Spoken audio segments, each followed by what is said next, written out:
Parkinson's బాధితులకు యశోద వరప్రదాయిని అత్యాధునిక DBS చికిత్సతో వణుకుకు check. వైద్య రంగంలో సరికొత్త విప్లవం. మెదడులో చిప్, జీవితంలో వెలుగు. మందులు పనిచేయని స్థితిలోనూ అద్భుత పరిష్కారం. Deep brain stimulation. 3 దశాబ్దాల ప్రపంచ స్థాయి నమ్మకం ఇప్పుడు యశోద హైటెక్ సిటీలో. అశోక్ రెడ్డి సంగీతాలకు పునర్జన్మ ప్రసాదించిన హైటెక్ సిటీ యశోద నిపుణులు. పెరుగుతున్న జీవన ప్రమాణాలు, సామాన్యులకు చేరువగా ఖరీదైన వైద్యం.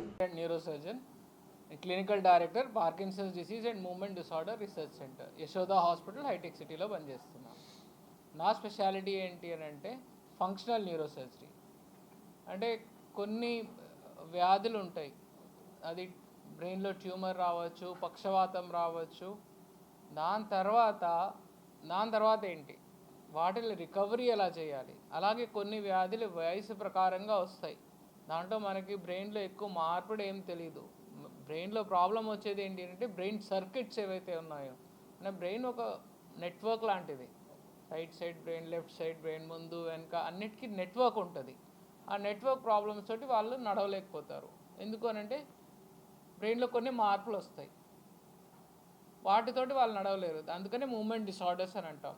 నడకలేదు, సరిగ్గా లేదు. దాంట్లో ప్రోటోటైప్గా ఉన్నది అనేది పార్కిన్సన్స్ డిసీజ్ అని అంటాం. పార్కిన్సన్స్ డిసీజ్ని వణుకుడు వ్యాధి కూడా అంటాం. ఇట్లా ముఖ్యంగా 3 ఉంటాయి. ఫస్ట్ వణుకు ఉంటుంది, తర్వాత వాళ్ళు నడవలేరు, మూడోది వాళ్ళు చేసే పనులు అవన్నీ కూడా నెమ్మది అయిపోతాయి. ఇవన్నీ ఎందుకు వస్తాయి అని అంటే బ్రెయిన్లో ఒక కెమికల్ ఉంటుంది, డోపామిన్. ఆ డోపామిన్ కెమికల్ తగ్గిపోతూ ఉంటుంది. దాని మూలంగా ఈ ప్రాబ్లమ్స్ అన్నీ ఉంటాయి. వ్యాధి ఇనీషియల్ స్టేజెస్లో, ఎర్లీ స్టేజెస్లో మనం దానికి మందులు ఇవ్వచ్చు. మెయిన్గా మందులు ఏంటి అని అంటే డోపామిన్ని రీప్లేస్ చేయడం. లేదు, బ్రెయిన్లో లేదు కాబట్టి మనం బ్రెయిన్లో రీప్లేస్ చేస్తాం డోపామిన్. ఆ మెడిసిన్ పేరు సిండోపా. డిఫరెంట్ కంపెనీ పేర్స్తో వస్తుంది. ఆ మందు ఇస్తాం. ఆ మందు ఇచ్చినప్పుడు ఫస్ట్ ఇనీషియల్ స్టేజెస్లో ఆ మందు బాగా పనిచేస్తుంది. అంటే 1970స్లో ఏదైతే ఇప్పుడు డిస్కవర్ చేశారో ఇట్ వాజ్ ఎ మిరాకల్. కానీ పోను మనకి దాని సైడ్ ఎఫెక్ట్స్ స్టార్ట్ అవుతాయి. ఒక 3-4 ఇయర్స్ ఆ మెడిసిన్స్ మీద పేషెంట్ చాలా బాగా ఉంటారు. ట్యాబ్లెట్ వేసుకుంటారు, పనిచేస్తారు, ట్యాబ్లెట్ వేసుకుంటారు, పనిచేస్తారు. కానీ ఈ 3-4 ఇయర్స్ తర్వాత ప్రాబ్లమ్స్ స్టార్ట్ అవుతాయి. ఏంటి అని అంటే మెడిసిన్ ఇస్తే ఒకలాగా ఉంటారు, మెడిసిన్ పవర్ ఉన్నంత వరకు ఒకలాగా ఉంటుంది, మెడిసిన్ పవర్ అయిపోయాక కంప్లీట్లీ వేరేలాగా ఉంటారు. ఓకే, మెడిసిన్ పవర్ ఉన్నప్పుడు ఉన్న స్టేజ్ని ఆన్ స్టేజ్ అంటాం, మెడిసిన్ పవర్ లేని స్టేజ్ని ఆఫ్ స్టేజ్ అంటాం.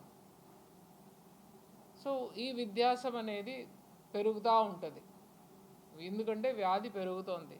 ఈ మందు ఇచ్చేది మనం రీప్లేస్మెంట్కి అయినా కానీ ఇది వ్యాధిని ఆపట్లేదు, వ్యాధి కొనసాగుతుంది. మనకి ఎలాగైతే జుట్టు తెల్లగడం స్టార్ట్ అయితే కొనసాగుతూనే ఉంటుంది, అలాగే ఈ వ్యాధి కూడా ఇలా కొనసాగుతూనే ఉంటుంది. ఇప్పుడు ఏం చేయాలి? పొద్దున్న ఒక ట్యాబ్లెట్ వేసుకుంటే ఎఫెక్ట్ వస్తుంది, కానీ దాని సైడ్ ఎఫెక్ట్స్ కూడా లోపల నడుస్తూనే ఉంటాయి.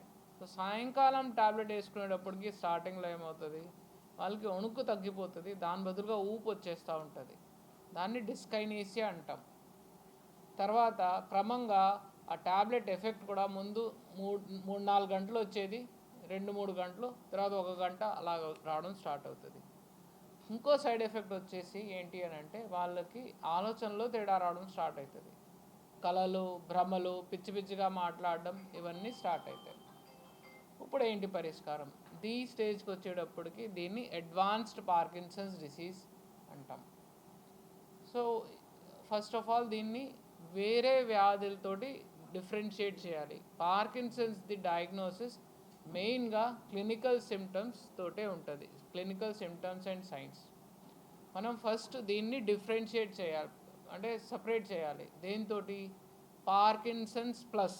ఒక డయాగ్నోసిస్ ఏమో పార్కిన్సన్స్, ఒకటేమో పార్కిన్సన్స్ ప్లస్. సో పార్కిన్సన్స్కే సర్జికల్ ట్రీట్మెంట్ ఉంది, పార్కిన్సన్స్ ప్లస్కి లేదు. Okay, atypical Parkinson's disease or Parkinson's plus అంటే వాళ్ళని వెతికి వాళ్ళకి నీకు సర్జరీ చెయ్యము అని చెప్తాము.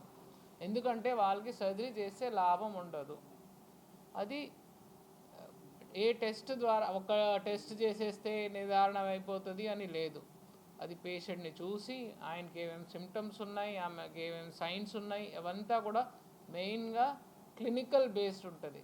మీకు ఎంఆర్ఐ స్కానింగ్ అయినా పెట్ స్కానింగ్ అయినా కానీ డెఫినేటివ్ కాదు.